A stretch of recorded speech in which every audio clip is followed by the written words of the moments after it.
नमस्कार दोस्तों, स्वागत है आपका मेरे चैनल गुरु अमृत कहानियाँ पर। आज हम आपको एकादशी व्रत के पारण की विधि बताएंगे। इस वीडियो में आप देखेंगे कि पारण का शुभ मुहूर्त क्या है और वीडियो के अंत में आप तुलसी माता की पौराणिक कथा भी सुनेंगे, जो कि एकादशी के व्रत में सुनी जानी चाहिए। हिंदू धर्म शास्त्रों में माघ के महीने को बहुत धार्मिक महीना माना जाता है। माघ महीने में जो कृष्ण पक्ष की एकादशी पड़ती है उसे षटतिला एकादशी कहते हैं। षटतिला एकादशी हिंदू धर्म में बहुत विशेष मानी जाती है। षटतिला एकादशी का दिन जगत के पालनहार भगवान श्री हरि विष्णु को समर्पित किया गया है। षटतिला एकादशी पर भगवान श्री हरि विष्णु के पूजन और व्रत का विधान है।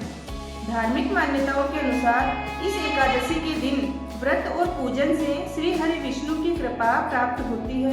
इस दिन व्रत और पूजन में जीवन में सुख शांति बनी रहती है, साथ ही धन धान्य बढ़ता है। षटतिला एकादशी व्रत का पारण भी सही विधि से किया जाना चाहिए। मान्यता है कि सही विधि से व्रत के पारण से ही उसका फल प्राप्त होता है।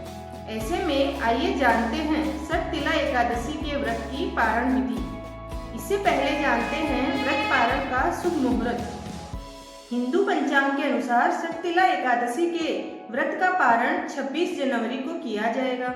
26 जनवरी को व्रत के पारण का शुभ मुहूर्त सुबह 7:12 से शुरू होगा और व्रत के पारण का ये शुभ मुहूर्त 9:21 तक रहेगा।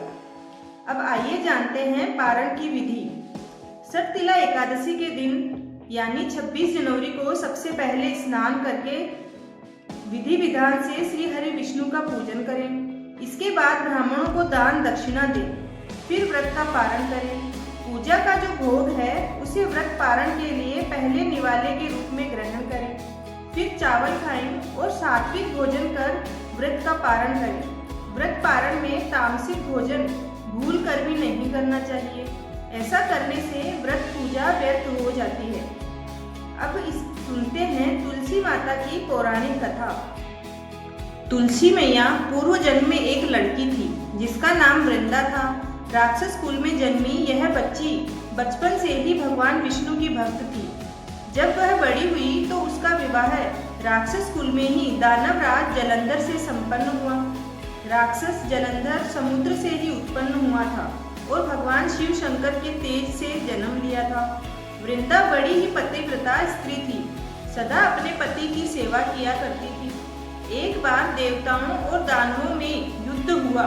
तब जलंधर युद्ध पर जाने लगे तो वृंदा ने कहा, स्वामी आप युद्ध पर जा रहे हैं, आप जब तक युद्ध में रहेंगे मैं पूजा में बैठकर आपकी जीत के लिए अनुष्ठान करूंगी। जब तक आप लौट कर नहीं आते मैं अपना संकल्प नहीं छोड़ूंगी। जलंधर तो युद्ध में चला गया और वृंदा व्रत का संकल्प लेकर पूजा में बैठ गई। उसके व्रत के प्रभाव से देवता भी जलंधर को नहीं हरा सके। सारे देवता जब हारने लगे तो विष्णु जी के पास पहुंचे और सभी ने भगवान से प्रार्थना की। भगवान बोले, वृंदा मेरी परम भक्त है, मैं उससे छल नहीं कर सकता। इस पर देवता बोले कि भगवान दूसरा कोई उपाय हो तो बताएं, लेकिन हमारी मदद जरूर करें। इस पर भगवान विष्णु ने जलंधर का रूप धरा और वृंदा के महल में पहुंच गए। वृंदा ने जैसे ही अपने पति को देखा तो तुरंत पूजा में से उठ गई और उनके चरणों को छू लिया। इधर वृंदा का संकल्प टूटा, उधर युद्ध में देवताओं ने जलंधर को मार दिया और उसका सिर काट कर अलग कर दिया। जलंधर का कटा हुआ सिर देख जब महल में आ गिरा तो वृंदा ने आश्चर्य से भगवान की ओर देखा, जिन्होंने जलंधर का रूप धर रखा था।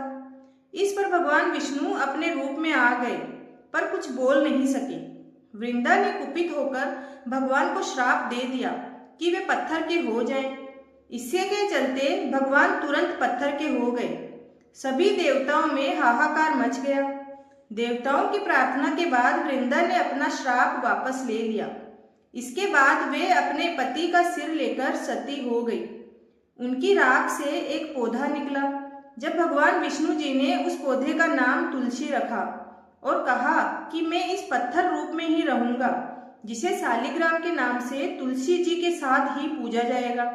इतना ही नहीं, उन्होंने कहा कि किसी भी शुभ कार्य में बिना तुलसी जी के भोग के पहले कुछ भी स्वीकार नहीं करूंगा। तभी से ही तुलसी जी की पूजा होने लगी।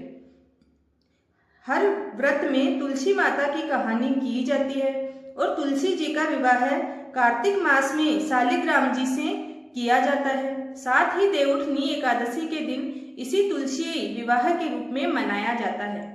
धन्यवाद। अगर आपको ये कहानी पसंद आई हो तो चैनल को जरूर सब्सक्राइब करें।